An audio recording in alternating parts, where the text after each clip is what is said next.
옥상 판넬 창고 불법 여부입니다. 안녕하세요. 우리 집은 대지 233평방미터에 건물 476평방미터 40년 가까이 된 다가구 주택이 사는데 창고가 없어서 판넬로 가로 210cm, 넓이 355cm, 높이 205cm 문을 달아 창고를 신고 없이 임의로 만들어 15년 정도 살다가 요즘 집을 팔려고 생각하니 그게 혹시 불법이라고 양도세 나오는 것은 아니고 물이나 하수도 없는 단순 창고입니다. 우리가 집을 새로 지을 여유가 없어 팔기로 결정했지만 이것 때문에 걱정입니다. 답변을 기다립니다. 불법 건축 통지나 이런 건 아직 받진 않았지만 걱정이 됩니다. 라고 적어주셨어요.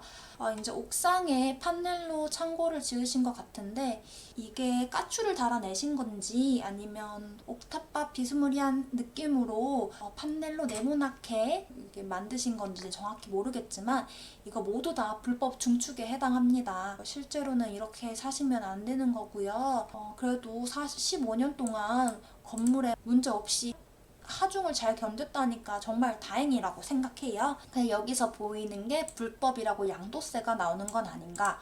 불법과 양도세. 요거는 좀 세무 쪽에 가까우니까 전 도시계획 기사잖아요. 요 세금에 대한 문제는 세무사한테 물어보시는 게 좋을 것 같고 뜯어내야 할까요? 하면 자, 뜯어내시는 게 맞아요. 파는 사람한테 이거 불법 건축물 있다고 꼭 얘기하고 파시거나 사는 사람 입장에서는 불법 건축물 있다고 하면 사기 싫어지잖아요. 그러면 계약할 때 이거 뜯는 조건으로 계약하는 거, 안 뜯으면 계약 파토 내도 아무 말 못하는 그런 식으로 사는 사람이 조건을 걸 수 있겠죠. 사는 사람이 더 급하다면. 근데 요즘에 사는 사람이 더 급하지 않고 파는 사람이 더 급하지 않나? 라는 생각을 해봅니다. 어느 곳인지는 잘 모르니까. 그리고 불법 건축물 통지는 받은 적은 없다고 해요. 그나마 다행입니다. 불법 건축물 통지 받으면 머리 너무 아픈데 그래도 운이 좋으셨어요. 여기에 대해서 저는 세 가지로 나뉘어서 설명을 드릴게요. 첫 번째는 불법 건축물 중축 행정 관련 문제가 하나 있을 수 있고요. 두 번째는 불법 건축물 중축 민사적인 문제가 있을 세 번째는 불법 건축물 중축에 대한 세금 관련 문제가 있을 수 있어요. 네, 천천히 하나하나 살펴보겠습니다. 우선은 이제 질문자라고 표현을 할게요. 질문자가 불법 건축물이 현재는 단속되지 않았지만 향후 단속될 가능성이 있다는 거는 알고 있으셔야 합니다. 관련 판례를 살펴봤습니다. 만약에 매매를 했어요. 근데 새로운 집주인이 어느 날 불법 건축물 단속이 된 겁니다. 그렇다면 불법 건축물 시정명령 받는 사람은 불법 행위를 한 전 집주인일까요? 아니면 불법 단속을 받은 당시의 집주인일까요? 판례에 따르면 불법 단속을 받은 당시의 집주인이 불법 건축물 시정명령을 받습니다. 그래서 이제 억울했던 거예요. 새로 사신 분은 왜 불법 없는 줄 알고 샀는데 왜 내가 불법 단속이 걸렸냐.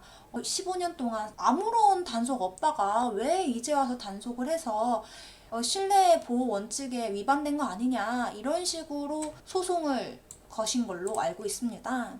내용을 이제 천천히 읽어드릴게요. 원고들은 이 사건 건물을 매수할 당시 무단 증축 부분이 존재한다는 사정을 전혀 알지 못한다고 주장한다. 그리고 정말 몰랐을 가능성도 있어요. 실제로 사람들이 정말 오래된 건물은 건축물 떼보면 현황도가 없는 경우도 많거든요.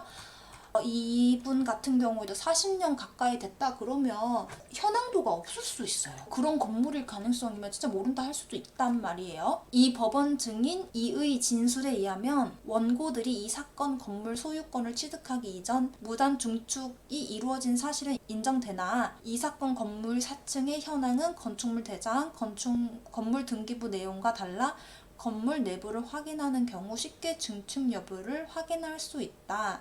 그러니까 현황도가 없더라도 면적이 좀 크거나 아니면 쪼개기를 했을 가능성이 있겠네요. 왜냐하면 호수는 한 호수밖에 없는데 1, 2, 3, 4호 있는 거 있잖아요. 그게 건물 쪼개기인데 그거를 건물 등기부를 보면 알 수 있다. 이런 내용으로도 해석이 가능합니다. 근데 이건 중축이니까 어떻게 하는지는 제가 정확히는 모르겠어요. 그냥 그럴 수도 있다라는 거를 좀 참고해 주시면 좋겠고요. 쉽게 중축 여부를 알 수 있는 부분으로 상당한 금액을 지급하고 이 사건 건물의 소유권을 취득한 원고들이 매매 대상인 건물의 현황과 건축물 대장, 건물 등기부 일치 여부조차 검토하지 않았다. 몰랐다는 것은 거래 관행에도 맞지 않을 뿐만 아니라, 그러니까 큰 돈 주고 이 비싼 건물 사는데 왜 정확히 안 확인해 봤냐, 너희들이 확인해야 되는 거 당연한 거 아니냐, 이런 식으로 명기해 놨더라고요. 원고들이 이 법원에 이르기까지 이 사건 건물에 관한 매매 계약서 또는 건물 사층에 관한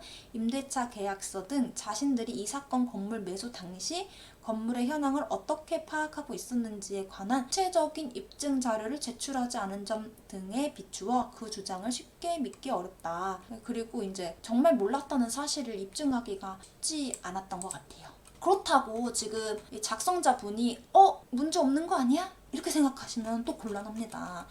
이게 민사적인 문제로 번질 수가 있어요. 손해배상과 관련된 민사소송 청구가 들어올 가능성도 있습니다. 매매를 할 때 해당 건축물에 불법이 있다는 사실을 숨기고 매매할 경우 손해배상 청구를 당할 가능성이 있음을 염두에 두세요. 그래서 관련 판례로는 서울서부지방법원의 2019 가단 21622 판결이에요. 은평구에서 단속을 받은 거예요. 단속을 받았는데 억울하잖아요. 나 이거 불법인지 모르고 샀는데, 그리고 불법으로 샀으니까 이행강제금도 받고 불법 건축물 위반으로 올라간다고 하니까 열이 받잖아요. 그러니까 손해배상을 청구한 사건으로 알고 있어요. 피고들은 원고에게 위반 건축물 문제는 모두 해결되었다고 설명해 주었다.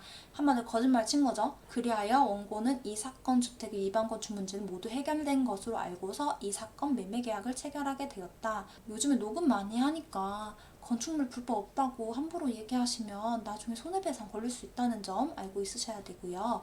그런데 이 사건 주택은 피고 B 2012년 말 내지 2013년 초경 무단 증축된 부분을 일부 철거해서 건축물 대장상 위반 건축물 해제로 등재되도록 한 이후 곧바로 원상복구시켜 무단 증축된 것이었다. 알고 보니까 그런 거였죠. 관할 은평구청장은 2019년 4월경 원고에게 이 사건 주택의 무단 증축 부분에 관해 66만 1,300원의 이행강제금 부과하였고, 이거 내면 끝이 아니에요. 원상복구가 될 때까지 계속 부과하는 돈이기 때문에 싸다고 생각하시면 안 돼요. 그리고 가산도 돼요. 계속 안 되면. 원고는 2019년 4월 22일 위 이행강제금을 납부하였다. 기초사실에 의하면 피고들은 원고에게 설명 책임을 다하지 아니하였으므로 불법행위 또는 채무불이행으로 공동하여 원고가 이 사건 매매계약을 체결함으로써 입은 손해를 배상할 책임이 있다. 이렇게 적어놨습니다. 정확하게 얼마큼의 손해를 배상해야 되는지는 이제 법원에서 판결할 문제니까 여기서는 굳이 다루지 않을게요. 그리고 궁금하셨던 세금, 이게 정말 궁금하신 건지 어떤 게 궁금하신 건지 사실은 저는 좀 잘 모르겠어요.